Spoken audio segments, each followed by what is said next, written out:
if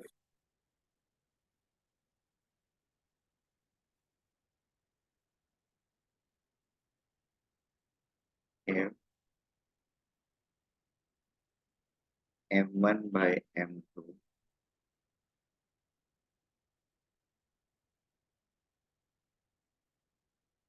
is greater than equal to 100, ठीक है। और ये कब होगा?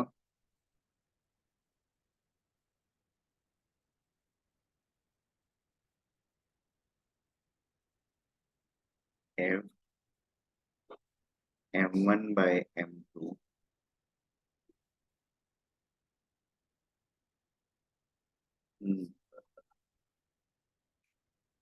less than equal to 60 तो greater than equal to 15 लगभग ले सकते हैं, 10 ले सकते हैं, 10 to 60 के रेंज है।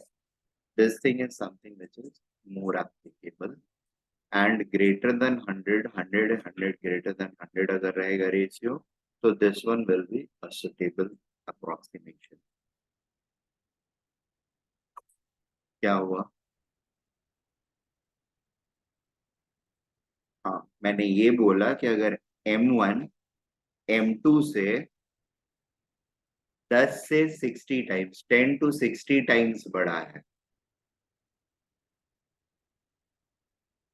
10 से 60 टाइम्स के बीच में बड़ा है, ठीक है, तो this approximation will be more valid approximation.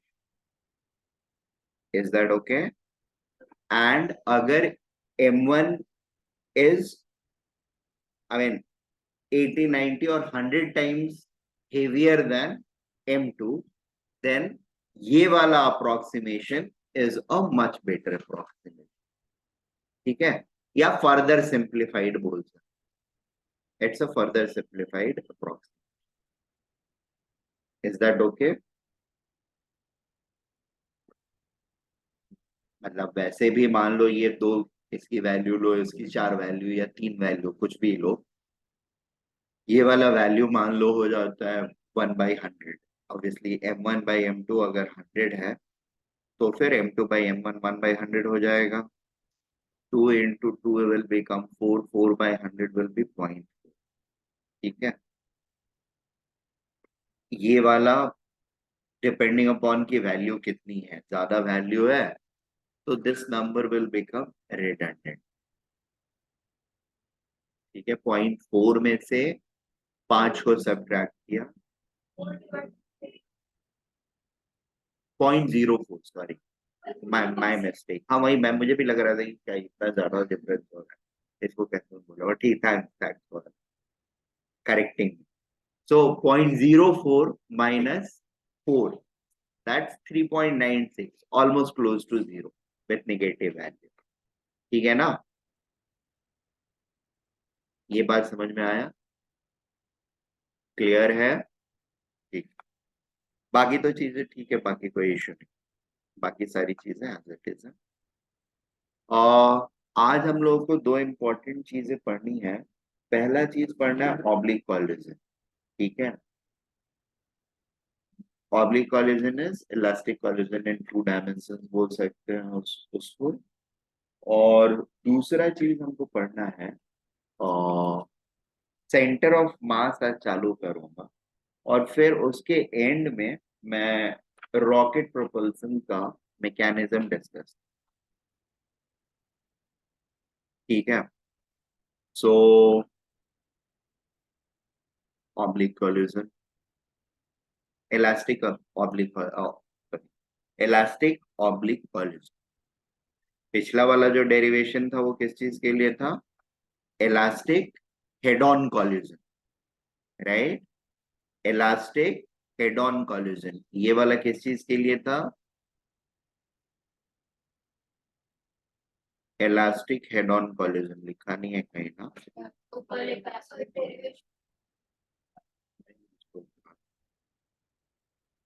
Elastic head on, ठीक है। ये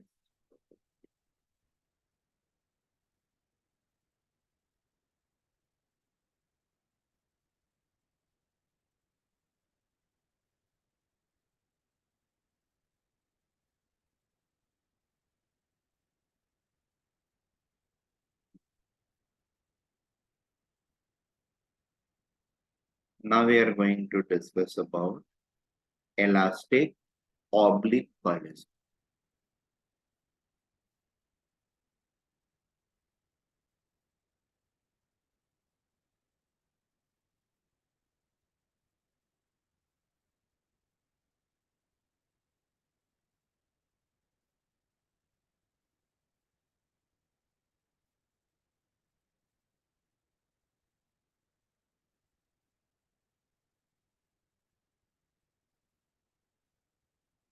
क्या हुआ?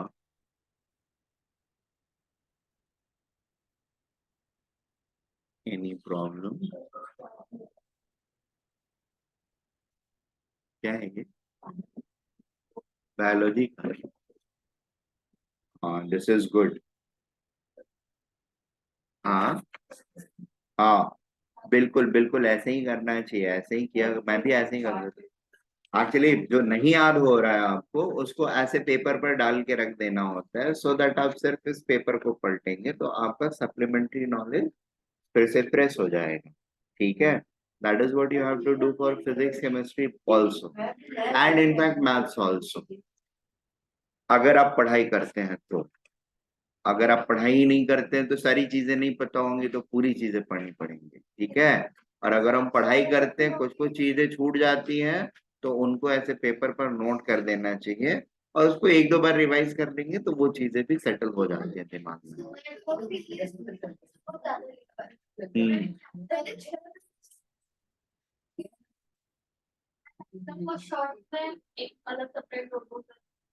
Good, nice.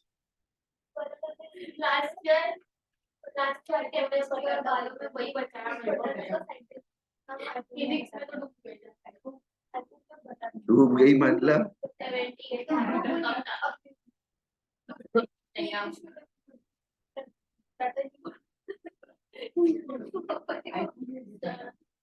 हाँ बेटा, बोलिए।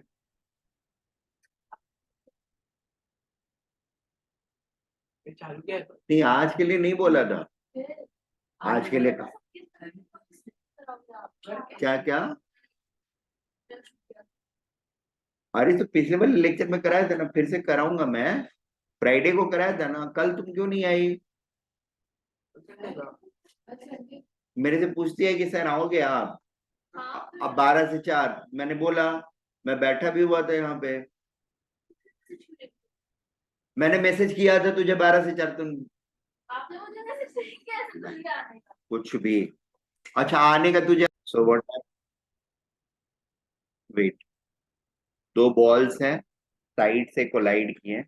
कॉलिजन के बाद मोस्टली चांसेस ये हैं, ये वाला इस तरफ निकल जाएगा और ये वाला इस तरफ निकल जाएगा। ऑब्वियसली ये चीज डिपेंड करेगी इस चीज पर कि आते टाइम, यानी अप्रोच के टाइम में what was there velocity. Is that okay? At the time of approach what was their respective velocity, उसी के अकॉर्डिंग उनका डायरेक्शंस जो होगा वो डिफाइन। नंबर वन, इसमें हम करते क्या है primarily,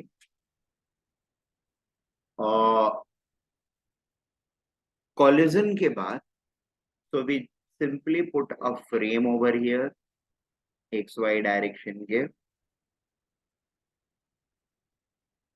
y and x। Momentum के दो एक्सप्रेशन हम लिखते हैं। ठीक है? मोमेंटम के लिए दो एक्सप्रेशन हम लिखते हैं। ठीक है? क्या क्या एक्सप्रेशंस लिखेंगे? एक्स एक्सिस के अलोंग मोमेंटम कंजर्वेशन करेंगे और वाई एक्सिस के अलोंग मोमेंटम कंजर्वेशन करेंगे। Is that okay? तो हमारा, सपोज ये मेरा m1 है, ये मेरा m2 है, और इसका ये u1 है, और इसका ये u2 है। ठीक है? तो अभी हमारा कंजर्वेशन इक्वेशन क्या हो जाएगा? राइट। हाँ, डायरेक्शन भी है बेटा और स्पीड भी है। ठीक है? सो वेलोसिटी है u1, m1 की, और m2 की स्पीड वेलोसिटी है u। ठीक है? अब इसमें हमारे पास एक एंगल हमको ये कंसिडर करना होगा, थीटा ले लेते हैं इसको, और दूसरा एंगल हमको ये वाला कंसिडर करना पड़ेगा। ठीक है, इसको हम लोग फाई ले लेते हैं। Is that okay? ये बात समझ में आ रही है? ये angle with respect to x axis, u1 का जो एंगल है वो थीटा, और u2 का जो एंगल है वो फाई। हाँ, so I mean the basic idea is, या तो थीटा ले लिया हमने तो प्रोजेक्शंस मिल जाएगा, या डायरेक्टली प्रोजेक्शंस दिया रहे हैं आई और जेड के कंपोनेंट्स। ठीक है, either way it will be good for us. So conservation of momentum,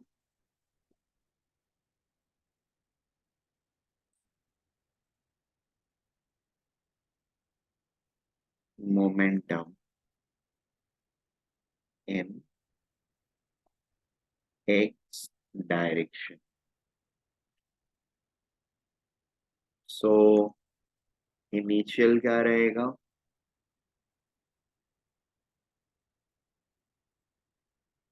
m1 u1 cos theta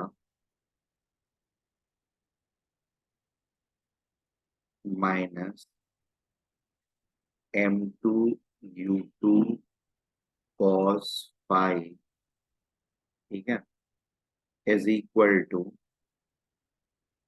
अब आफ्टर कॉलिजन ये किस डायरेक्शन में जा रहा है और इनकी वेलोसिटी क्या रहेगी, ये हमको प्रिज्यूम करना होगा। लेट अस से आफ्टर कॉलिजन ये दोनों कोलाइड करते हैं तो ये डिफ्लेक्ट होकर के किधर भेजा जाए, चलो ये थोड़ा सा इस तरफ आ गया, लाइक दिस, और ये में भी इस तरफ चला गया। ठीक है, आई थिंक हमें वेरिएबल्स थोड़े से बढ़ाने, मतलब नंबर्स थोड़े से बढ़ाने पड़ेंगे। I have to call it theta one and this will be phi one, theta one phi one. Collision के बाद this will be v2, and इसका एंगल जो रहेगा एक्स एक्सिस के साथ, I may call it phi two, और इसका angle जो रहेगा I may call it theta two, and velocity u2। ठीक है। हम्म, हाँ सॉरी, सॉरी, यस, v1, हाँ, इट विल बी v1। ठीक है, तो यहाँ पर मेरा जो एक्सप्रेशन आएगा आफ्टर कॉलिजन वाला, that will simply become m1 v1 cos theta 2 minus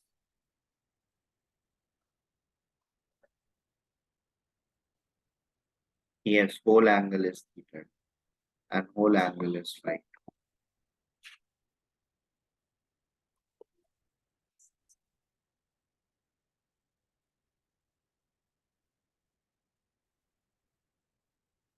बेटा इसको थोड़ा सा पीछे बढ़ा दें, ऐसे ऐसे करके। ठीक है, तो एक्स एक्सिस को कहीं ज्वाइन करेगा और एक्स एक्सिस के साथ एक एंगल बनाएगा, वो वाला एंगल है मेरा फाइ। ठीक है, very good, we are up to this stage.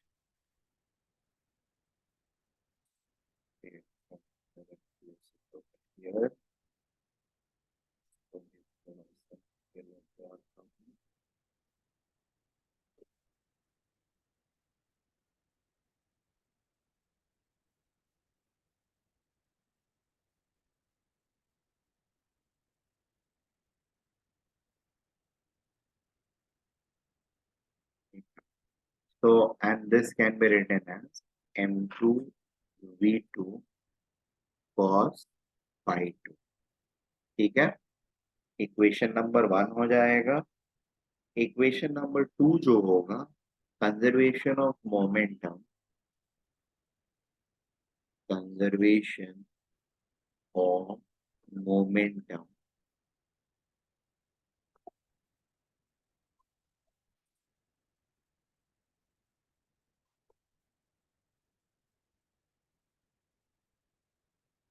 Momentum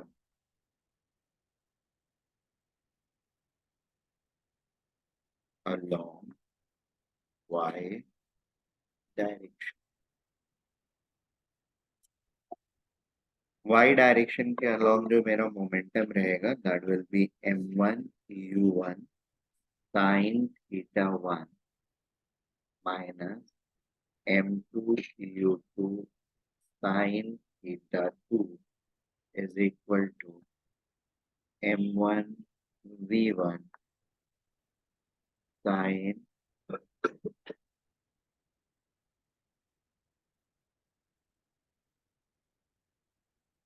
5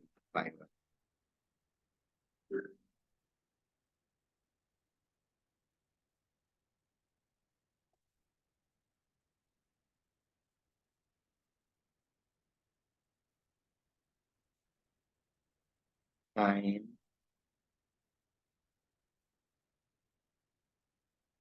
theta 2 minus m2 v2 sin 5। क्या कर रहा है? मत देख।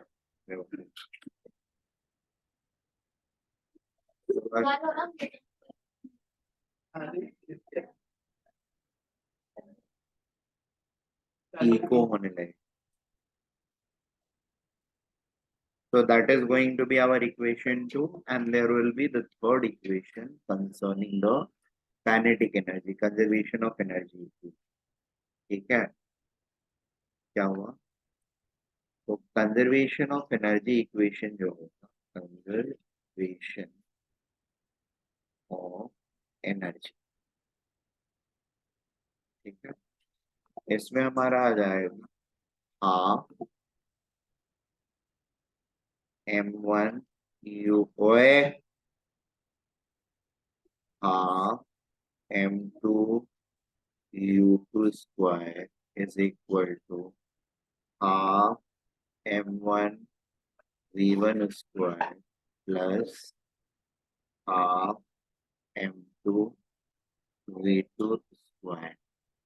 Is that okay? ये इक्वेशन समझ में आ रहे हैं?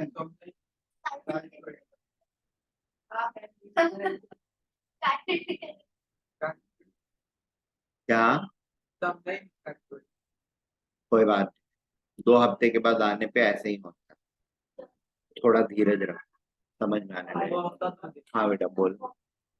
हाँ हाँ, वापस से समझा दूंगा, बट आपके लिए ये इम्पोर्टेंट नहीं है। Oblique collisions are not part of NEET syllabus, ठीक है? तो ये वाला पार्ट जो है आपके लिए नहीं है रेलेवेंट, ठीक है?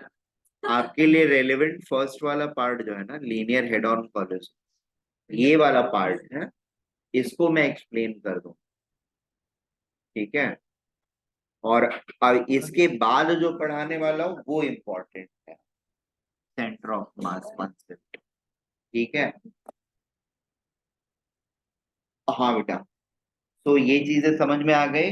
अच्छा, इसका डेरिवेशन जो है, जैसे हमने फर्स्ट वाले केस में किया, दैट्स नॉट पॉसिबल। ये केस स्पेसिफिक आपको सॉल्व करना होगा। रीजन ये है कि इसमें वेरिएबल्स बहुत सारे, मतलब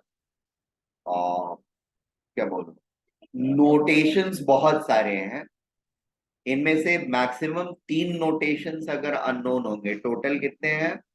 तो मास हमको पता रह सकता है, वेलोसिटी इनिशियल फाइनल में से कुछ भी, मतलब इनिशियल फाइनल टोटल 4 वेलोसिटी है, u1 u2 v1 v2, और 4 एंगल्स है, θ1 θ2 φ1 φ2, तो टोटल 8 वेरिएबल्स है।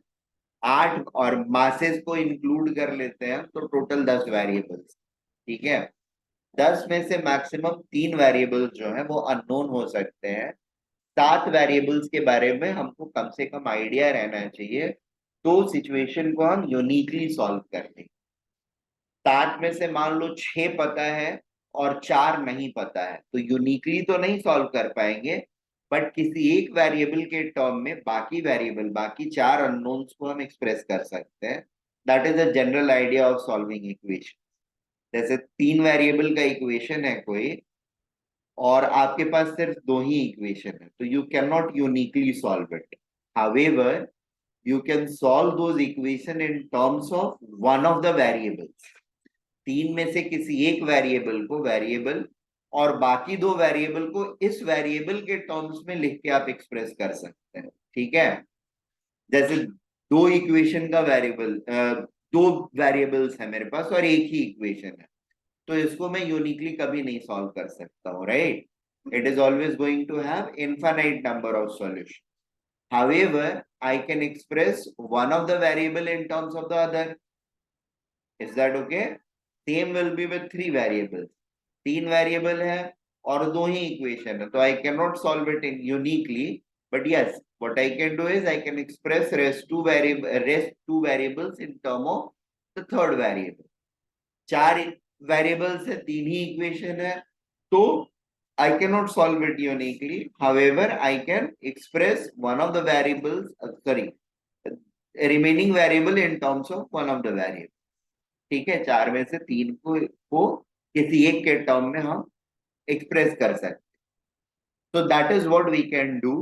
बट ठीक है, इस तरह का ऑब्लिक सिचुएशन जो है ना, जनरली एडवांस के नीचे नहीं पूछा जाएगा। ठीक है, हवेवर हमारे एमएससीईटी की किताब, सॉरी एचएससी वाली किताब जो है, उसके अंदर डायग्राम वायग्राम दे करके अच्छे से बता दिया गया है कि x axis conservation, y axis conservation और एनर्जी कंजर्वेशन होगा। ठीक है, तो इसलिए हम लोगों को भी पढ़ लेना पड़ेगा, एक बार देख तो लेना पड़ेगा। ठीक है ना, वेरी गुड। एनसीईआरटी में इसका एक्सप्लिसिट जिक्र नहीं है, so however we have to know it. जानना होता है कि कैसे एक्सप्रेशंस लिखेंगे, और आई होप एक्सप्रेशन लिखने का तरीका तो हम सीख गए होंगे। That's what my expectation is from this exercise. नहीं तुम्हारे लिए है भी नहीं, परेशान मत। क्यों परेशान हो? यार आना था कि नहीं आना? आना तो डेली है बेटा, तुम आते कहाँ हो, है कि नहीं? कभी कभार आते हो। तो नहीं, एक ही पुल रुक जाओ, में आज डेट कितना है? होगा 30 तारीख है। चलो, डेट भी चेंज ही कर दिया तुमने। तीसरी यार। क्यों? नहीं, बात नहीं करने वाला। 80 अभी मैं centre of mass, elastic collision, oblique elastic collision का जो भी आइडिया था वो मैंने आप लोग को बता दिया। Now I will be moving on to centre of mass. और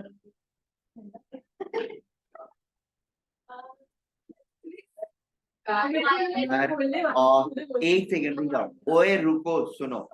सेंटर ऑफ मास तो मुझे बताना है, मैं सेंटर ऑफ मास चालू भी करता हूँ, और बीच में मुझे सेंटर ऑफ मास के एंड में ना, मतलब आखिरी में मैं कहीं पे नोट करके रख देता हूँ। स्प्रिंग्स वाले में एक छोटी सी चीज छूट गई है मेरे से। ठीक है, और क्या छूट गया है मैं बता देता हूँ आप लोगों को। Basically different combinations of springs तो डिस्कस कर दिया था मैंने। ठीक है, उसमें एक चीज रहता है ये कि अगर स्प्रिंग को हमने काटा, ठीक है, काट दिया बीच से, ठीक है, तो what will happen to its spring constant. ठीक है, वो चेंज हो जाता है ना? हाँ, तो वो वाली चीज जो है वो एक करानी रह गई थी, मैं करा दूंगा, बता दूंगा। हाँ, स्प्रिंग सिस्टम बोलो।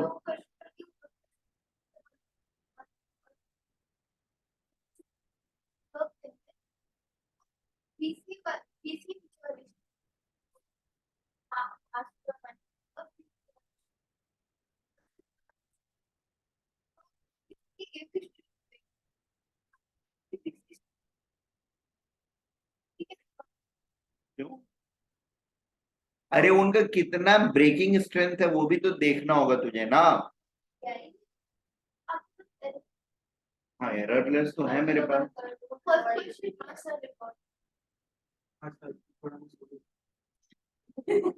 चलो और let us come to centre of mass.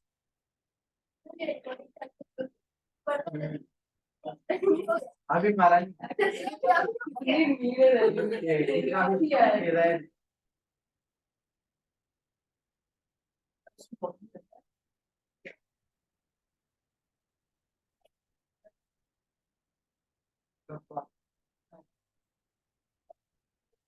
Centre of मास का सबसे पहले मतलब क्या होता है, what do we mean and where is it applicable. हाँ सॉरी,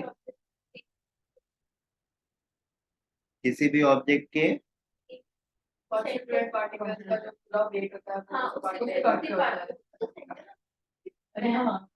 है चलेगा। ठीक है ऑलमोस्ट सारे मोस्ट ऑफ द बॉडीज में वो सेम ही जगह पे रहते हैं। बहुत बड़े बड़े बॉडी जब होते हैं ना तो सेंटर ऑफ ग्रेविटी और सेंटर ऑफ मास अलग अलग, otherwise most of the bodies में सेम ही। बहुत बल्कि बॉडी होगा तब सेम। नेवरदलेस ठीक है, उसका पूरा मास हम अज्यूम करते हैं कि वहीं पर है। ये हम अज्यूम करते क्यों है?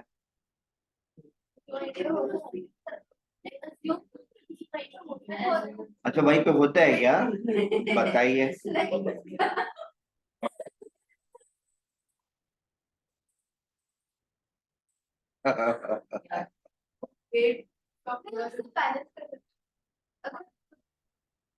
क्या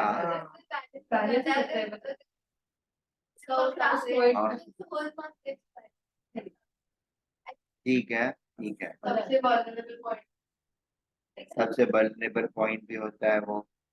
वेरी गुड। बैलेंस क्या चीज होता है लेकिन? मास कैसे बैलेंस होगा? मास बैलेंस खाली एक ही जगह पर होता है जहां मास अलग तल मतलब चेंज हो रहा हो। यहाँ पर मास चेंज ही नहीं हो रहा है तो हमेशा बैलेंस ही है ना। हाँ सॉरी, रिकॉर्ड कर रहा हूँ, it is on. Yes the discussion is thoroughly on. Yes और बॉडी को बैलेंस कर सकता है। नहीं बट किस सेंस में बैलेंस करता है? फोर्स के सेंस में बैलेंस करता है, किसी और सेंस में नहीं नहीं नेट मास जीरो नहीं होता। नेट मास तो टोटल मास रहता है। हाँ नहीं, हाँ गुड गुड गुड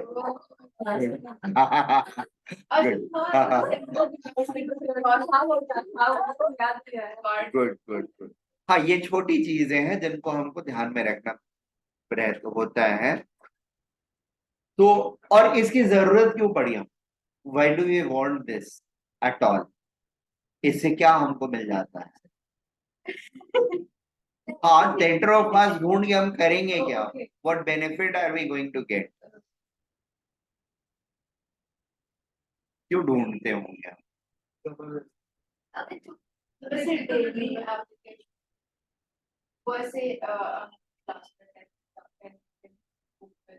इलेक्शन को जब लोड करता है कार्टून को तो फिर वो कार्गो ऐसे पर्टिकुलर पॉइंट पे रखता है so that was balance हो गया। हाँ ऐसे बोर्ड के टाइप सेंटर ऑफ मास पे रखता है बैलेंस करना मतलब लेकिन तो इसकी सेंटर ऑफ ग्रेविटी हमारी सेंटर ऑफ ग्रेविटी हाँ और फिर ऐसे वो इवन जूडो कराटे जैसे रुकना अभी मारा नहीं प्रैक्टिस करता ना तब इंसान सेंटर ऑफ ग्रेविटी हाँ हाँ सही बात है। और जनरली हम लोग जैसे एज ए ह्यूमन बीइंग, बल्कि लोग जैसे मेरे जैसे लोग अगर ज्यादा कूद फान करते हैं हाँ, ठीक है, तो अचानक से कूद फान करने पर your centre of mass gets displace, जो कि जनरली आपके क्या बोलते हैं नाभि के पास में होता है। नाभि when that what do you call it, I don't know, belly centre. हाँ क्या अबे इधर होता है कहाँ पे? ह्यूमन का मास का सेंटर नहीं, उधर नहीं होता है, यहाँ पे होता। अरे छोड़ो गूगल, ये भट्टे से चला तू। गूगल को हटा। देखिए जो अब उसको उसका नाम जो भी होता है, ये पेट में हमारे पर्टर्बेशन जो होता है, ठीक है, हमारा सेंटर ऑफ मास जो होता है अप्रोक्सीमेटली उसी के आसपास में रहता है। और अगर बल्कि बॉडी वाला इंसान ज्यादा कूद फान करता है तो दैट गेट डिस्प्लेस्ड, ठीक है, and that creates a lot of indigestion problem in human system, ठीक है। तो जो उसने बोला इट्स अ मोस्ट वर्क, कहाँ है?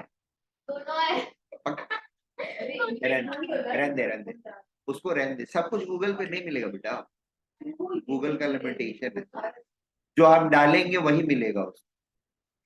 डालना करे दोस्तों। विकिपीडिया पे सारे इंफॉर्मेशन सही नहीं हो, ठीक है। एडिट करनी है। But nevertheless, the point here is different. हाँ, अभी I was coming to, or I was trying to make you guys understand why do we need it separately. इसको पता करने से हमको क्या फायदा होता है। तो आप लोगों ने एक पॉइंट बोला, अच्छा पॉइंट था, टॉपलिंग वगैरह से रिलेटेड हमने इंफॉर्मेशन दिया which is related to torque. Equilibrium point ही होता है बेसिकली, इक्विलिब्रियम से ही रिलेटेड होता है। एंड ठीक है, टॉर्क बैलेंसिंग का हमको आइडिया लगता है अगर हमारे पास सेंटर ऑफ मास होता है, तो हमें पता है कि सेंटर ऑफ मास कहाँ है, तो वी कैन इजिली जज torque balancing of overall system. Centre of, so basically centre of मास का डेफिनेशन फिर इसके हिसाब से क्या हो गया, अगर ये सारे इंफॉर्मेशन जो अभी हम लोगों ने डिस्कस किया इनको अगर कंबाइन करते हैं, तो how can we define centre of मास?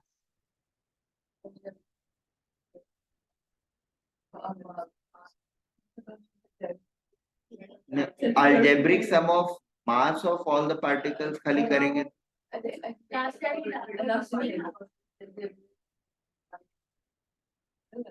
बोलो बोलो। particles on the mass of all particles of a body is equal to 0. On the body is equal to 0 is rate of fall, no, the particle fall. Total. दूसरा वाला ना नहीं, हम लोग सोचते कितना है ये देखने की कोशिश करें।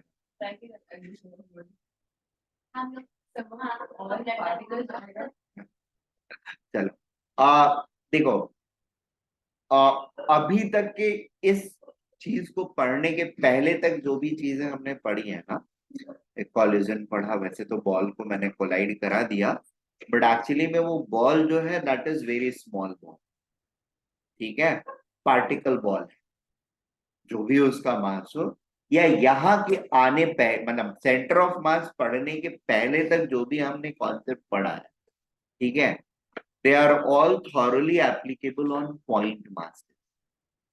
पॉइंट मास क्या होता है?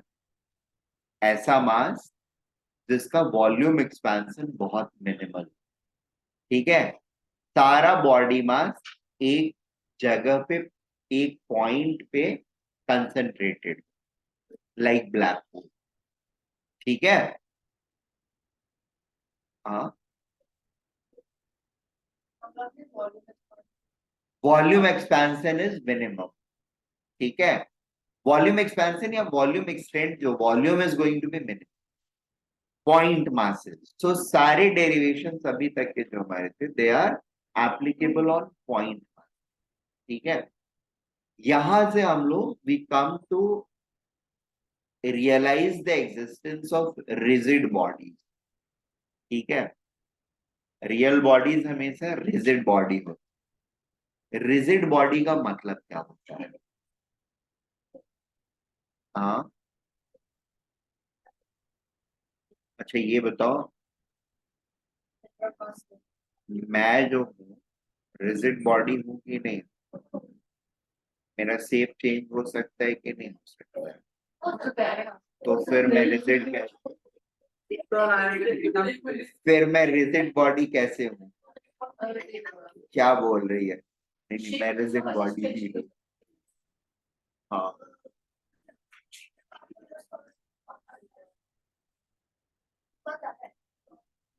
अच्छा, हाँ, है ना? बहुत ज्यादा है। Strong है। और और particles के ऊपर close और to every body. ए,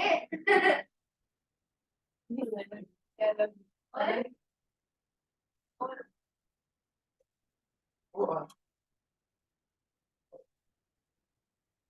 ओए, रुक जा। आज सही बात, तो पिटने का काम मत कर। मेरे साथ कंटाला है अभी, मेरे को समझ रहा ही नहीं कुछ, थोड़ा भी नहीं। अबे अभी समझाना चालू किया, अभी तुमको समझ में ही नहीं आ रहा है। बेवकूफ, सुनेगा तब ना। ये तो बेसिक है। क्या हाँ, चलेगा। अभी हम लोग एक एग्जांपल लेते हैं छोटा सा। मैं डीमार्ट जाता हूँ, आटे का पैकेट लेके आता हूँ, ठीक है। 10 kg का आटे का पैकेट उठाया मैंने और घर लेकर के आ रहा हूँ। Am I carrying a rigid body? थोड़ी बड़े करा हाँ, बोलो। एग्जांपल हो गया। हाँ, कुली का एग्जांपल हाँ, ठीक है, चलेगा, कोई बात नहीं है। थोड़ी देर के लिए मैं खुली हूँ। हाँ, कोई ट्रिक नहीं है। हाँ, बोलो बोलो बोलो। गिरेगा तो शेप नहीं होगा। हाँ,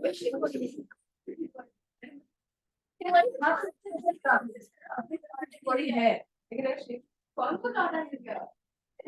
अरे मतलब ज्यादा ला रही हूँ पीछे अगर बोल इसलिए बोलो। बोला कि रिजिड बॉडी है आटा, हाँ, बट अगर आटे का पैकेट खड़ा इन्फ्लेट हो गया तो इन्फ्लेट ही करे, उसको वहां से छोड़ देना। मतलब मैं ला रहा हूँ, गलती से मेरे हाथ से छूट गया, हाँ, तो कुछ नहीं, तो थोड़ा सा ऐसे आजू बाजू हो गया ना।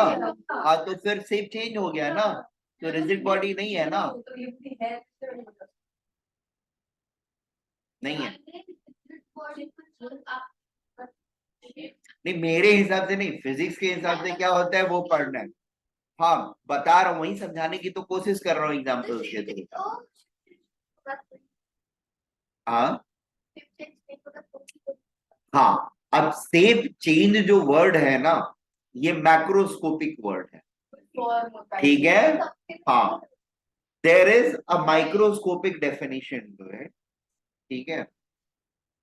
Rigid bodies are those bodies in which you do not have relative displacement among its particles. बात समझ में आ रही है? A body in which you do not have a relative displacement among its particles, constituent particles. Is that okay? अगर ऐसा कोई body हमारे पास है जिसके कंस्टिट्यूएंट पार्टिकल्स, कभी भी हम उस पर, और कब की बात कर रहे हैं, अगर हम किसी तरह का फोर्स, एक्सटर्नल फोर्स अप्लाई कर रहे हैं उस पे, and there is no relative change in position, और there is no relative motion between the constituent particles of a system, then that system or that body is called rigid body. Is that okay?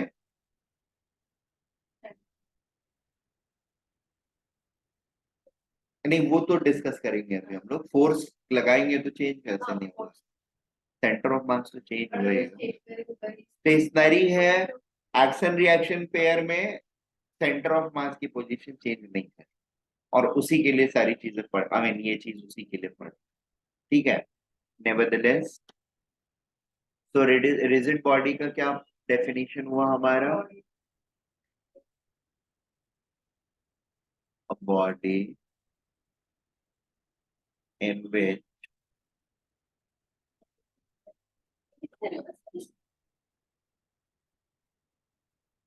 there is no relative motion among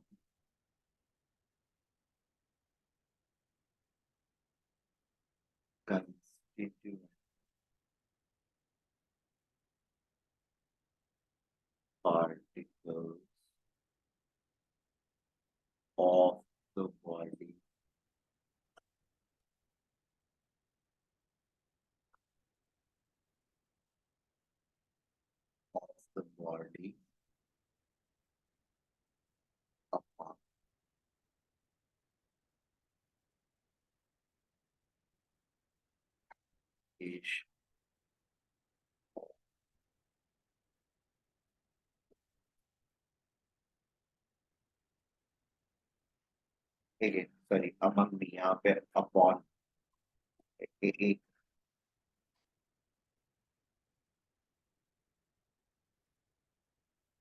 upon, ठीक है, is referred as rigid body. चलेगा, very good. अब हम लोग आते हैं,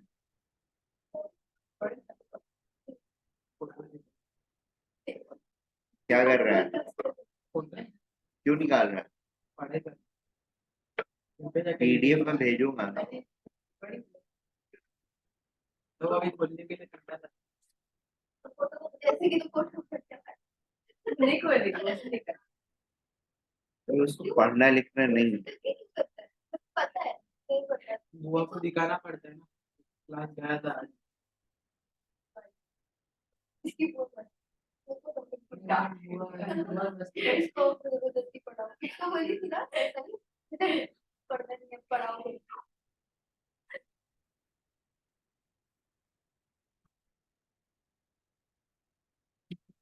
आज भी नहीं आने का, जबरदस्ती भेजा मेरे को उठा के। हाँ, बरोबर है। बोलेगा ना मेरे को आज, तो दम गया। दम क्या तेरा? दम गया। चलो सी, अभी रिजिड बॉडी पे अगर मैं फोर्स लगाता हूं, फॉर एग्जाम्पल और ये वाली किताब लेता हूं मैं, ठीक है, और किताब को ये खड़ा रहेगा ऐसे, नहीं रहेगा, तो कौन दूसरी किताब उठाता हूँ, ऑब्जेक्टिव नहीं यही ले लेता हूँ ना यार, बाकी ये है ना। So this is a rigid body according to our definition. अबे तुम लोग को कैसे दिखाऊं मैं,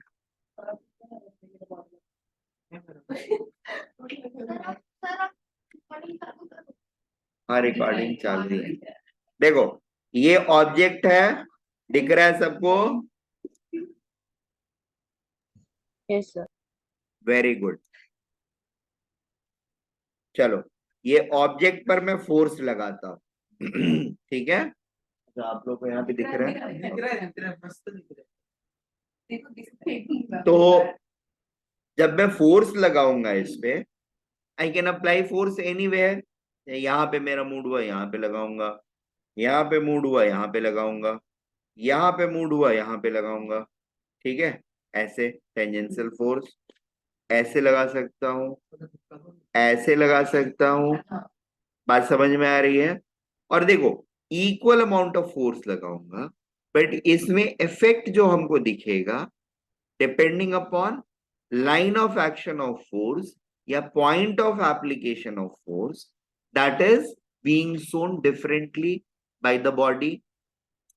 The response of the body upon application of the external force at its different segments is different. The response of the body for same magnitude of force applied at different points, direction भी same रख रहा हूं मैं, सब में direction सामने ही रख रहा हूं, तो डायरेक्शन तो सेम ही है, ठीक है। Point of application of force के बेसिस पर रिजिड बॉडी के किस पॉइंट पे मैं फोर्स अप्लाई कर रहा हूं, the response of the body is different. Is that right, या response of the force is different? Are we understanding this part? ठीक है ना, चलो। सो यहां से हम लोग को लर्न ये करना था सेंटर ऑफ मास का इंपॉर्टेंस, ठीक है। सेंटर ऑफ मास का इंपॉर्टेंस ये होता है कि if I am going to apply a force, ठीक है, on a rigid body and the force is passing through the line, or line of action of the force passes through center of mass, ठीक है। if line of action of force passes through the centre of mass, ठीक है, for a free rigid body. Free rigid body का मतलब है that should not be clamped to any fixed point, ठीक है, there should not be a fixed point in it. पूरे body में कोई भी पॉइंट किसी भी रीजन से फिक्स्ड नहीं होना चाहिए, तो उसको फ्रीली मूविंग बॉडी बोलते हैं। फ्रीली मूविंग बॉडी पर कभी भी अगर मैं मेरा line of application of force, if it is going to be or if it is going to pass through center of mass of the body, there will only be translational motion. Is that okay? ये बात समझ में आ रही है? अगर मैं centre of mass के अलावा किसी पॉइंट पर अप्लाई करता हूं फोर्स को, ठीक है, या सेंटर ऑफ मास से पास नहीं करता हुआ किसी भी लाइन पर मैं फोर्स को अप्लाई करूंगा, apart from translational motion, there is going to be a rotational motion associated with it also, ठीक है। इसको हम लोग सिंपली ऐसे समझ सकते हैं, आप सारे लोग जो ऑनलाइन कर रहे हो वो अपने पेन को टेबल पे रखिए, और यहाँ पे जो बैठे हुए हैं उनको भी मैं दिखा रहा हूँ। आई एम पुटिंग, पेन रख लो या कोई भी स्क्वायर टाइप की चीज, फोन वोन कुछ भी रख सकते हो, and you try to push whatever thing you are taking horizontal direction में, अप्रोक्सीमेटली सेंटर से आप उसको मूव करने की कोशिश करो, या फोर्स जो अप्लाई कर रहे हो वो सेंटर में अप्लाई करने की कोशिश करो, ठीक है। सेंटर में आप जब अप्लाई करोगे, सेंटर मतलब सेंटर ऑफ मास के अलोंग, तो you are going to see that it will have a translational motion only, whereas centre of mass, अब ये वाला बॉडी जो है इसका सेंटर ऑफ मास क्या लगता है किधर होगा?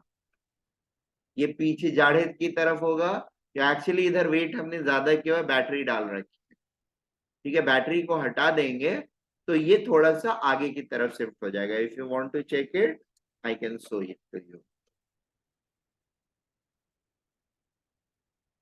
अब देखो ये पार्ट ऑफ फिजिक्स जो है ना, ये ऐसे एक्सपेरिमेंट से इवॉल्व हुआ है, ऐसा नहीं है कि मैं तुम लोगों को जबरदस्ती एक्सपेरिमेंट दिखा रहा हूँ, सीखने के। एक्चुअली एक्सपेरिमेंटल फिजिक्स होता है, इसमें सारे लॉ जो है वो सारे के सारे एक्सपेरिमेंटल लॉ है, कोई भी थ्योरेटिकल लॉ नहीं, ठीक है ना। नहीं, अभी मेरा पहले centre of mass translation motion के लिए मुझे यहाँ पे पुश करना पड़ रहा था, यहाँ से पुश करूंगा तो अब घूमने लगेगा, ठीक है। इसका सेंटर ऑफ मास शिफ्ट कर गया है, लगभग यहाँ पर आ गया, ठीक है, बात समझ में आ रही है। सेंटर ऑफ मास जिस पे पहले मैं यहाँ पे लगभग पुश कर रहा था तो सीधा सीधा चल रहा था, अभी मैं लगभग यहाँ पे पुश कर रहा हूँ तो ये सीधा सीधा चल रहा है, ठीक है। तो centre of mass is shifted, इसको फिर से डाल दूंगा तो फिर से सेंटर ऑफ मास शिफ्ट होकर के पीछे आ जाएगा, ठीक है।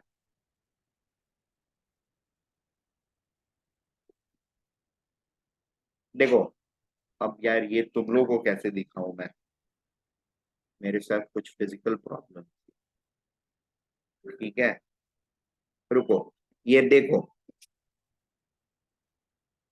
कैमरा मेरा हिल नहीं सकता है ना, वो फिजिकल प्रॉब्लम है, मेरे अंदर फिजिकल प्रॉब्लम नहीं है, नहीं है, मेरे अंदर भी है, मुझे भी तो बैक प्रॉब्लम है, ठीक है। तो ये है रिमोट हमारा प्रोजेक्टर वाला, देखा है सबने? हाँ ना बोलना पड़ेगा, तभी मुझे पता चलेगा कि तुम लोग सुन रहे हो। देखो इसको अभी फिलहाल मैं यहां से यहाँ पे फोर्स लगा रहा हूँ, देख रहे हो कहाँ पे फोर्स लगा रहा हूँ, यहाँ पे फोर्स लगा रहा हूँ तो ये सीधे सीधे चल रहा है, ठीक है, घूम नहीं रहा है। क्या हुआ, तुम लोग किस बात का हंस रहे हो? कौन? अरे वो तो नेटवर्क का प्रॉब्लम हो गया होगा। ओए दिख रहा है तुम लोगों को? Yes, sir. पक्के से ना? ठीक है, चलो। तो अभी फिलहाल मैं यहाँ पे फोर्स लगा रहा हूं तो ये सीधा सीधा चल रहा है, ठीक है। अब इसके अंदर बैटरी डाल देता हूं फिर से मैं।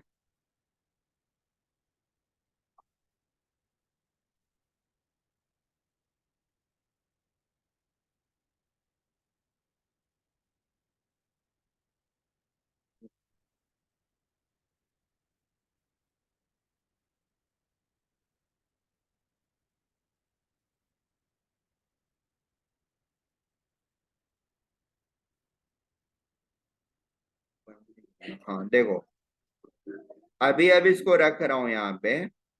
अब यहां से प्रेस करने की कोशिश करूंगा ना, देखो सेम पॉइंट पर कर रहा हूं, ये घूमने लगा, सीधा नहीं चल रहा। सीधा चलाने के लिए मुझे क्या करना पड़ेगा, इधर इधर थोड़ा और लेफ्ट आकर के इसको पुश करना पड़ेगा, ठीक है। अभी देखो, सो मेरा पहले सेंटर ऑफ मास कहाँ था, लगभग इस पॉइंट के यहाँ पे, इस लाइन के अलोंग कहीं तो बैठा हुआ था। अभी शिफ्ट होकर के सेंटर ऑफ मास यहाँ आ गया, ठीक है ना। बात समझ में आ रही है। ओवरऑल आइडिया ये है कि अबे तुम लोग बोलते ही कुछ नहीं हो, बहुत बेवकूफ बच्चे हो तुम। अब कुछ नहीं दिखाऊंगा, लो। बस हो गई।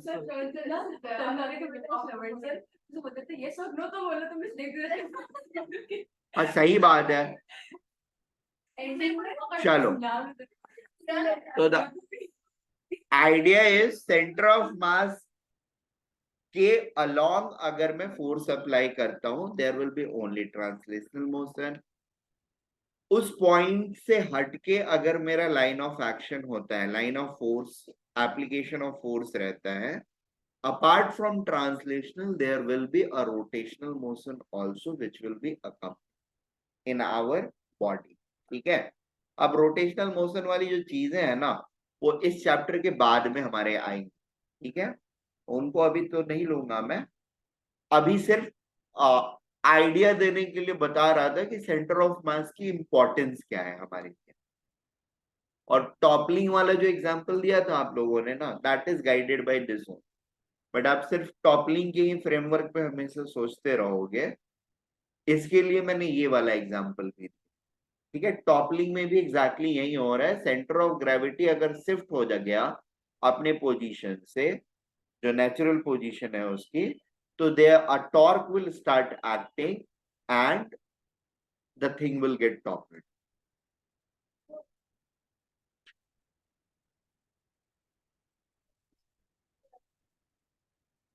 और टॉपलिंग के लिए एक और चीज होती है रिस्पॉन्सिबल। सेंटर ऑफ ग्रेविटी जो है, यानी वेट ऑफ द बॉडी जो होता है, वो जब तक आपके बेस से पास करता रहेगा ना, बेस लाइन से, your body will not fall down, ठीक है। It will try to reorient itself. For example, इसका सेंटर ऑफ ग्रेविटी लगभग यहाँ पे होगा, बेस लाइन इसका ये है अभी फिलहाल, ये इसके बाहर नहीं आया है तो नहीं गिरेगा। अब यहां से ये बाहर आ गया है तो गिर जाएगा, ठीक है। इतने पर रखूंगा तो ये वापस से हिलडुल करके अपने बेस पे आ जाएगा, ठीक है। लेनिंग टावर ऑफ पीसा नहीं गिरता है, क्यों नहीं गिरता है? लीनिंग टावर ऑफ पीसा क्यों नहीं गिरता? उसका सेंटर ऑफ ग्रेविटी जो है और weight, basically weight of the body passes through its base line. उसका नीचे का जो बेस है उससे उसका सेंटर ऑफ ग्रेविटी जो है वो पास करता है। It has not yet got dislocated out of the base line. Out of the base line जाएगा तो गिर जाएगा, गिर रहा है, कुछ एक सालों में गिर जाएगा, ऐसा बात नहीं है। हमेशा खड़ा रहेगा ऐसा नहीं है। It is shifting in centre of gravity, the line of action of gravity is shifting, धीरे धीरे टिल्ट हो रहा है, ठीक है। इवेंचुअली कभी ना कभी वो गिरेगा। हाँ, building, leaning tower of Pisa की बात कर रहा हूँ। पता है मेरे को, बिल्डिंग पता है मेरे वो आंकड़ी हुई है। को, गिर जाएगी। हाँ गिर जाएगी एक दिन, क्यों नहीं गिरेगी? क्या हुआ? हाँ बनी ही टेढ़ी थी, तो पिछले 1000 सालों में वो थोड़ी सी डिस्प्लेस हो गई है। किसको hurt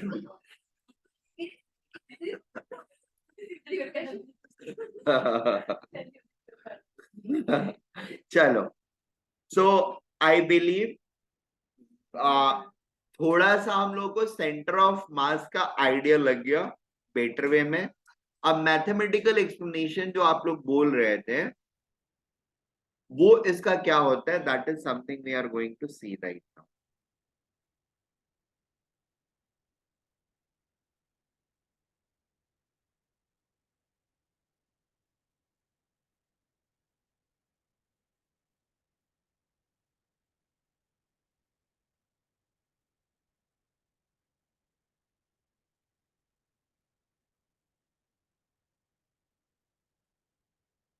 Center of mass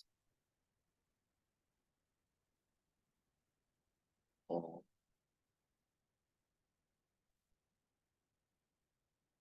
a system of particles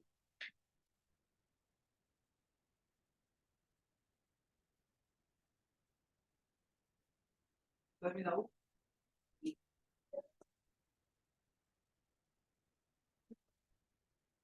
टेर काट रहा है। Oh, come on, do it.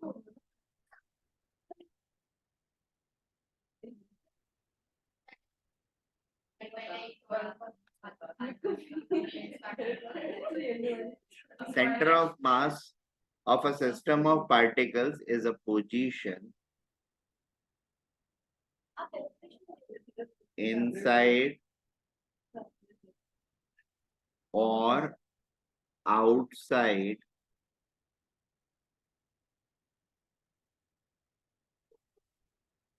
the system ये लिखने का नहीं है तो where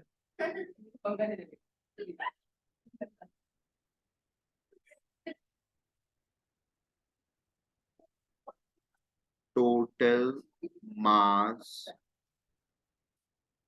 of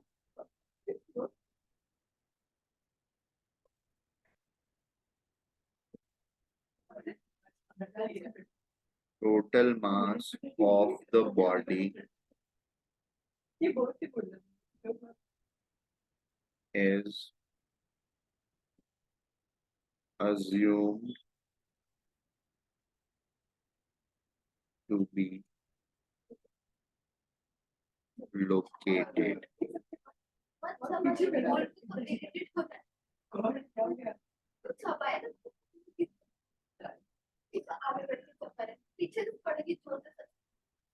इसलिए मैं पीछे लिखता हूँ तू सुधार जा, सीधा बैठ सबसे पहले तो, सर लगता सिट है स्ट्रेट, 13 पैर को थोड़ा साइड में कर दे, जगह ही नहीं है लेफ्ट लेफ्ट, तो कैसा हुआ आंकड़ा बैठता तो टेढ़ा होता टेढ़ा टुवर्ड्स वॉल। मैं क्या बोलता हूँ क्या हुआ नहीं बिल्कुल नहीं, ये सोचे जाने का अभी 9:30 हुआ है ना, 10:15 होने। नहीं यशोदा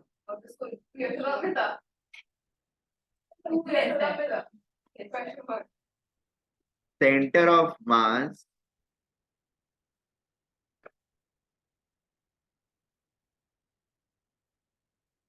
और sorry rather position of centre of मास, हाँ ठीक है, इस पोजीशन भी लिख सकते हैं, position of centre of mass is weighted mean of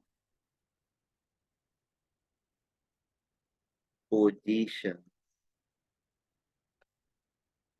of constituent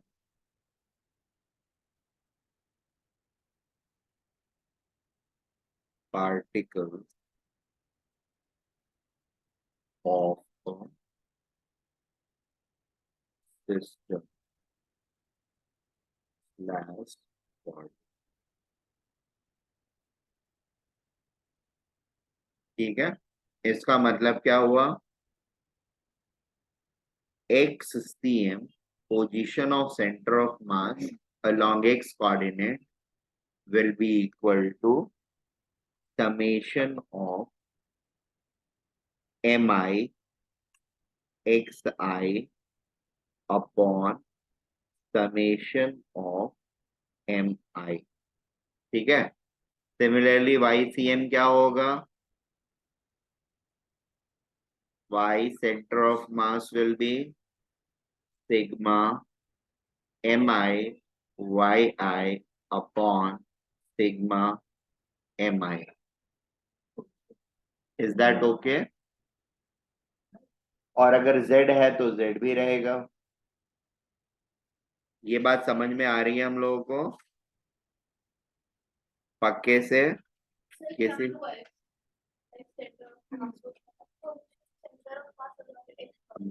XCM का मतलब पोजीशन ऑफ सेंटर ऑफ मास।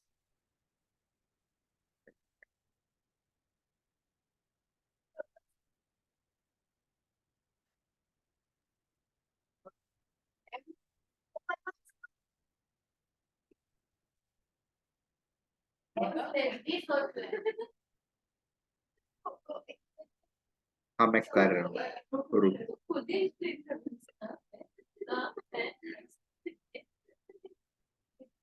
मुझे 1 मिनट दो।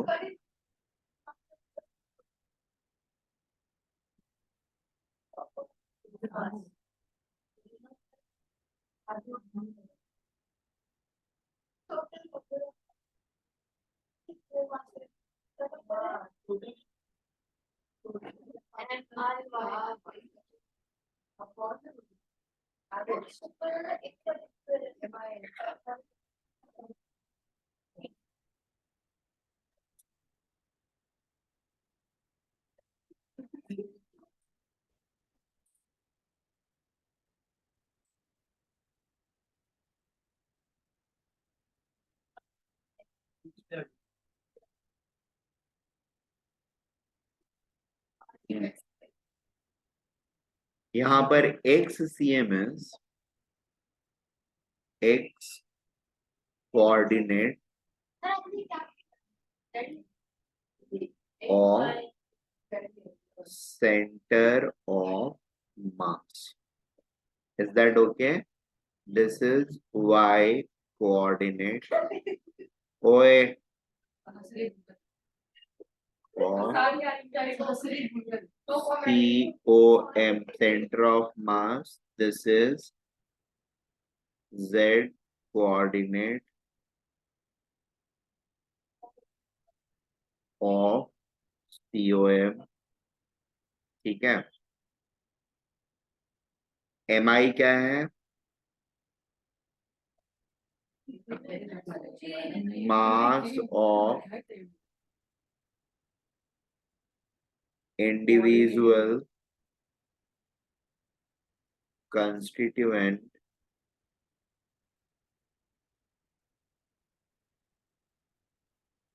particles xi, yi and zi is equal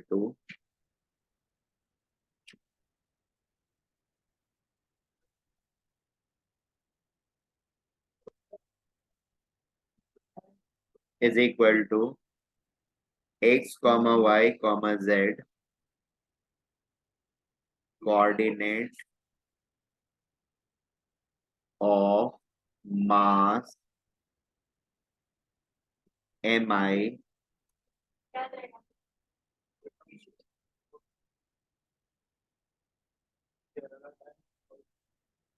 my constituent.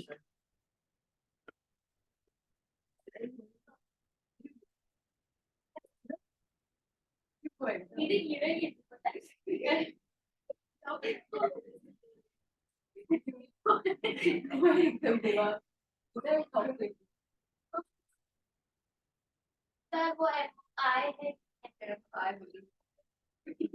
M आई ही है ना बेटा, दिख तो रहा है मेरे ख्याल से क्लियरली। नहीं, कहाँ नहीं दिख रहा है? वो वाला कौन सा वाला बेटा? ये वाला? मास ऑफ इंडिविजुअल वाला ऊपर जाना पड़ेगा, ऊपर से। हाँ तो ये एम आई ही है ना। सर पर मैं जाऊँ? नहीं बेटा, अभी तुझे भेजने का मूड नहीं कर। वही तो सर, मेरा एग्जाम भी लगे एक तो। तू अंदर जाके बैठ, मजा आएगा। कुछ मत कर, तू अंदर बैठा रहा। 10:30 हाँ, बराबर। मतलब नहीं समझा मुझे। हाँ क्योंकि हर जगह एम आई ही लिखा है मैंने ना, तो जो लिख, हाँ वहाँ से मत।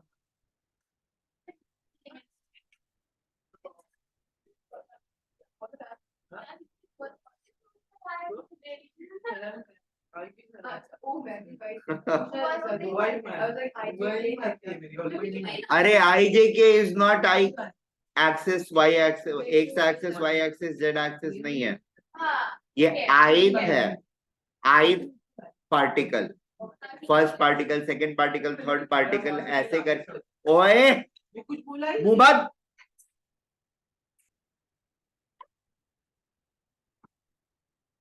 So x, y, z are the coordinates of mass mi, which is a constituent mi constituent, that is ith constituent particle.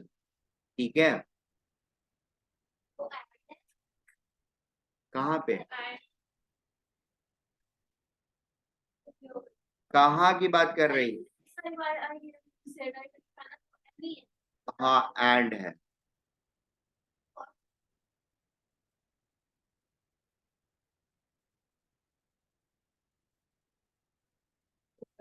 That is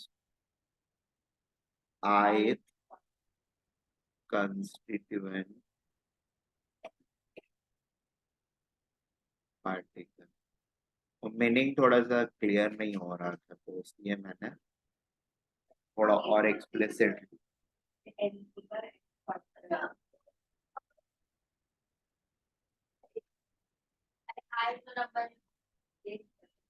नहीं, प्रिसाइजली उसका मतलब होता है, एक चीज होती है cardinal number of that particle, ith cardinal number, position.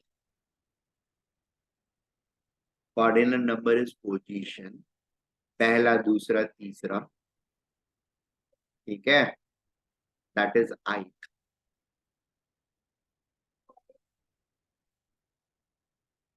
Cardinal number is called positional number. If you do positional sequencing, that's called cardinal number. जैसे एक लाइन में हम खड़े हैं, we are the sixth, I am the sixth person, so my cardinal number is 6। ठीक है? अच्छा देखो, ये तो हो गया हमारा क्या, मैथमेटिकल एक्सप्रेशन।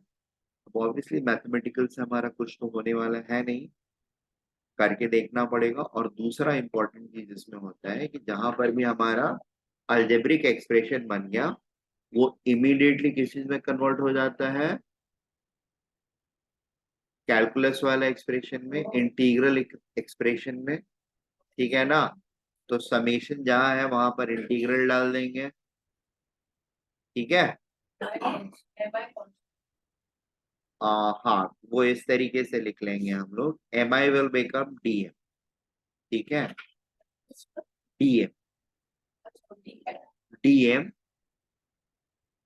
तो yes, cm for x coordinate of center of mass will thus become integral xi dm या x dm, where x is position of mass dm upon integral dm. Similarly, y cm will be equal to integral y dm upon integral dm, and z cm is equal to integral Z Tm upon egress Dm। ठीक है, ये वाली बात समझ में आ रही है? अच्छा देखो, जब हमारे पास system of particles in form of discrete particles, discrete particle मतलब हमने एक यहाँ पर पॉइंट पार्टिकल रखा, एक दूसरी जगह रखा, एक तीसरी जगह, एक चौथी जगह, पांचवी जगह, छठी जगह, ऐसे करके रखा, तो they are going to be called a system of particle. वही उन सारे पार्टिकल्स को एक जगह ला करके क्लब कर दिया और उससे एक बॉडी बना दी, रिजिड बॉडी। हाँ तो सुनना पड़ेगा ना। ठीक है, अगर मैंने पार्टिकल्स को डिस्क्रीट फॉर्मेट में रखा, डिस्क्रीट फॉर्मेट में रखने का मतलब इसको बहुत बड़ा कर देते हैं, ठीक है, ये सबसे बड़े फॉर्म में आ गया 9x पे। ठीक है, अभी मैं यहीं से आप लोगों को दिखा देता हूँ what I am. So let me have this big thing over here, I am putting a dot over here, dot over here, dot over here, dot over here, dot over here, एक dot यहाँ, एक dot यहाँ, एक dot यहाँ, एक dot यहाँ, एक dot यहाँ, एक डॉट। कैसा लग रहा है? हाँ, अच्छा लग रहा है? ये क्या है? सारे डिस्क्रीट पार्टिकल्स, ठीक है, अलग अलग पॉइंट पार्टिकल्स को रखा हुआ है, इनका सेंटर ऑफ मास हम निकाल सकते हैं। ये ऐसे ना रख करके हम ऐसे भी रख सकते थे अलग अलग, या ऐसे रख सकते थे, कोई प्रॉब्लम नहीं है। ये सारे डिस्क्रीट पार्टिकल्स के form हैं। अभी होगा क्या, ये अभी भी डिस्क्रीट पार्टिकल, थोड़ा सा इसको कंजस्टेड बना रहा हूँ जानबूझ करके, ठीक है ना? हाँ, क्या हुआ? पोल का डॉट लग रहा है। आई नो बेटा,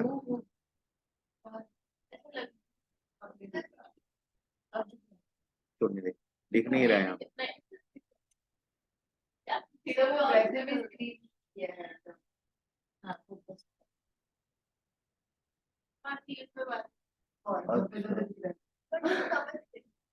नहीं, रुक जाओ रुक जाओ,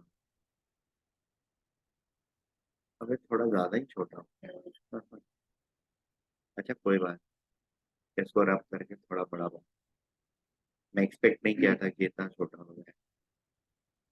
Nevertheless, I'll do it with some more effort.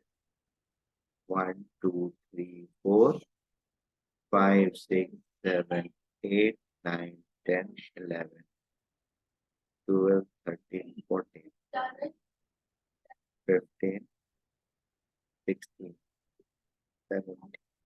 ठीक है, अब इसको देखते हैं क्या बन रहा है। दिख रहा है, दिख रहा है। जबरदस्ती hand दिख तो रहा है। ये क्या बोल वो बात है। देखो, इसको एक काम करते हैं, इसको थोड़ा सा कॉम्प्रेस और कर लेते हैं। So basically what I'm trying to say is, in particles को अगर closer and closer लेते आएंगे तो they are going to form a rigid body, right? Discrete particles पास पास अगर आ जाएंगे they are going to form the rigid body, और दूर दूर placed हैं तो they are discrete particles।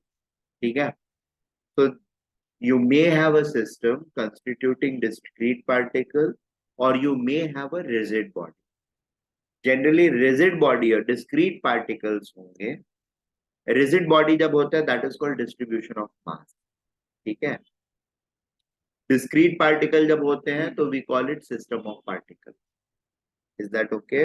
इसलिए यहाँ पर सेंटर ऑफ मास डिफाइन करते टाइम दो वर्ड्स मैंने यूज किए हैं, if we notice it, system of particle and body.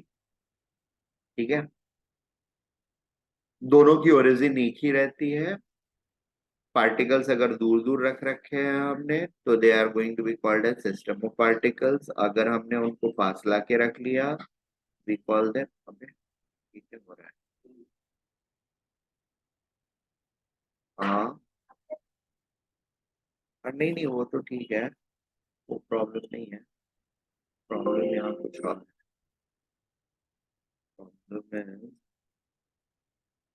5 number पर आ ही नहीं रहा है मेरा।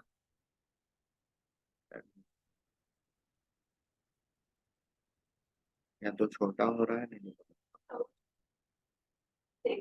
ओके, चलो, नेवरदलेस। सो सबसे पहले हम लोग centre of mass of system of particles निकालते हैं। ठीक है, डिस्क्रीट पार्टिकल्स के सिस्टम का सेंटर ऑफ मास। और पहला वाला जो वो समेशन वाला था एक्सप्रेशन ना, that is applicable for system of particle. ये जनरली हमारा इंटीग्रल वाला फॉर्मेट जो है, that comes for rigid body, distribution of mass.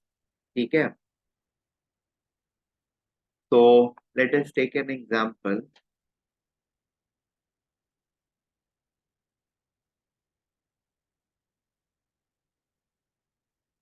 Fine. हाँ, तो हो गया ना, और क्या चाहिए? डिस्क्रिप्ट वो समझाने का।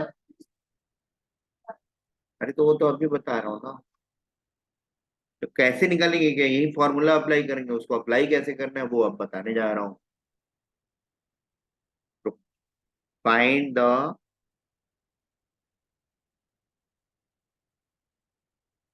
COM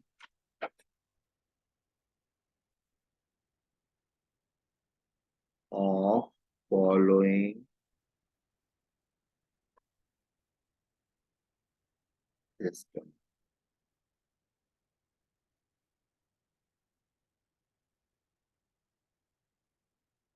A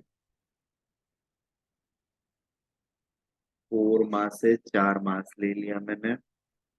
one place over here, one place over here, one place over here, one place. ठीक है, ऐसे 4 डॉट बना करके 4 मास दे दिए गए आपको। इनके बीच का डिस्टेंस जो है ये L है और ये B है। अब आपसे पूछा गया सेंटर ऑफ मास इसका कहाँ है, तो क्या करेंगे हम लोग?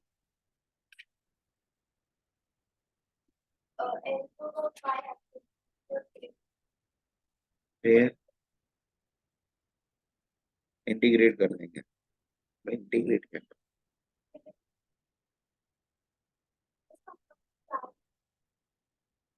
ठीक है। सबसे पहले हम इसी लिख दिया, बताइए। एंड लॉस्ट पॉइंट,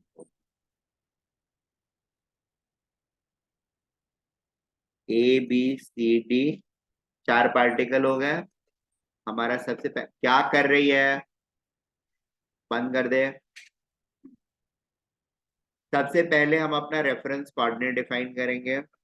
अगर कुछ भी नहीं दिया हुआ है तो हम अपना सबसे पहले क्या करते हैं, रेफरेंस कोऑर्डिनेट डिफाइन करते हैं। ठीक है, अब रेफरेंस कोऑर्डिनेट हम कहीं एक जगह पर बिठा देंगे। कहाँ बिठाना चाहते हो आप लोग? What is most convenient place? It is definitely, undoubtedly A. So I'll put it there.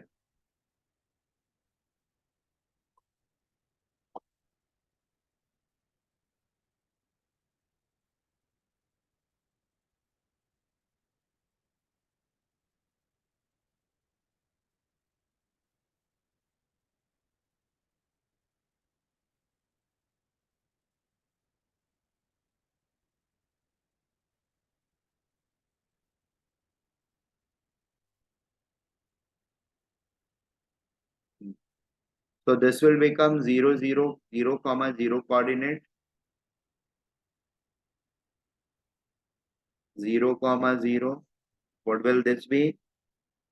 0, comma,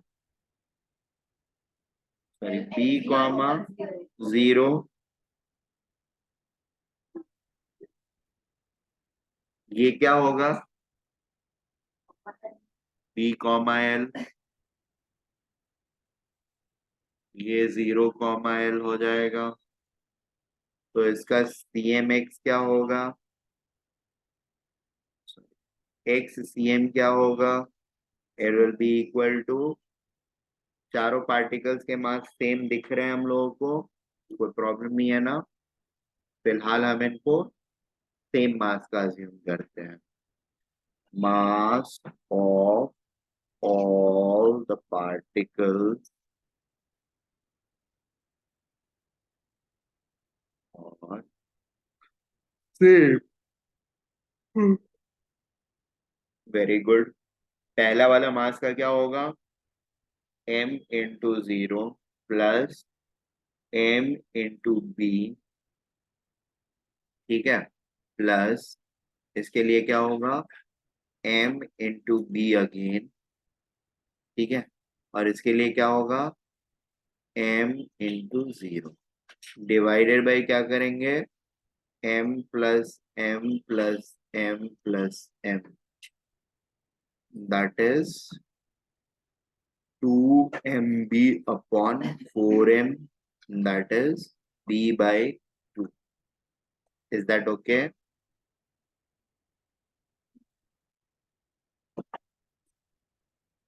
Clear?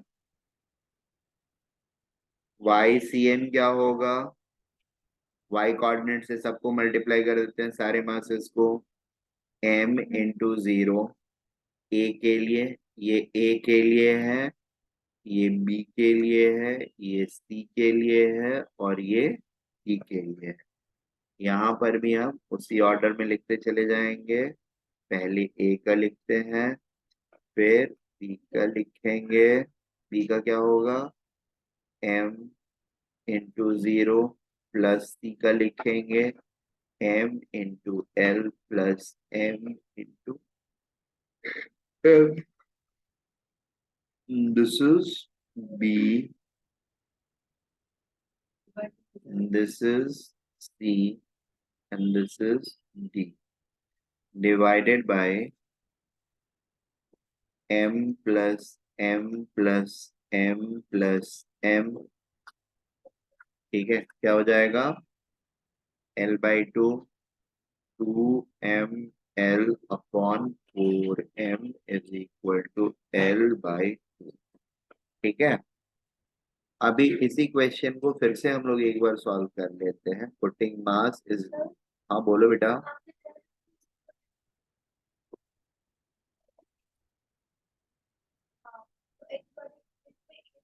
ए का एक्स कोऑर्डिनेट क्या है, दिख रहा है?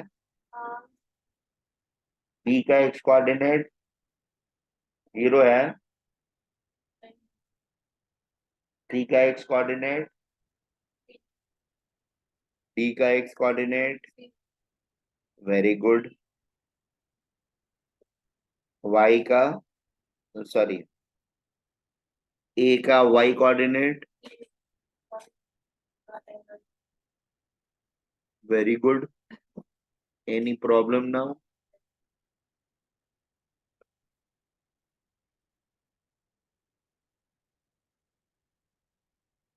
ठीक है। हाँ, मैं सेम क्वेश्चन को एक बार और रिपीट करना चाह रहा था। My motive is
B.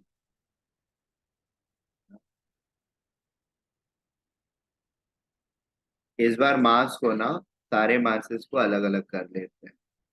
This is m, this is 2m, this is 3m, this is 4m, ठीक है। Can we now find the centre of mass? Please do it for me so that हाँ तुम दो. Yes, over. So that I can verify your understanding.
Solve हुआ.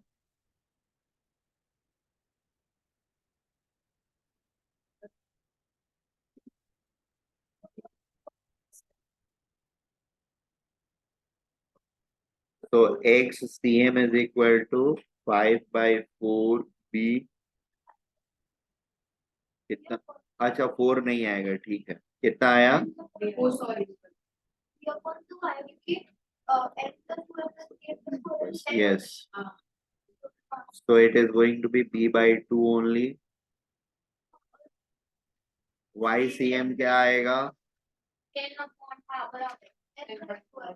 अभी भी l/2 ही आ रहा है.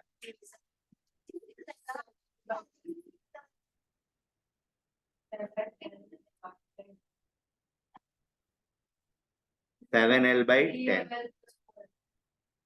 ठीक है.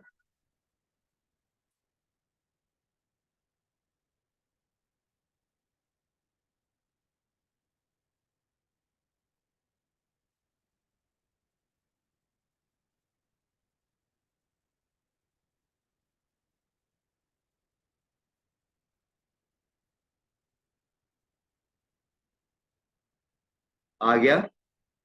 चलो नेक्स्ट वाले लेक्चर में थोड़ी सी और चीजें इसके ऊपर करेंगे हम लोग. और फिर हम लोग वो रिजिड बॉडी का कुछ एक फॉर्मेट का हम लोग सेंटर ऑफ मास इंटीग्रेशन के थ्रू निकाल लेंगे. हाँ वो तो सेकंड हाफ में ना, after Next lecture. Next lecture. Yes बेटा.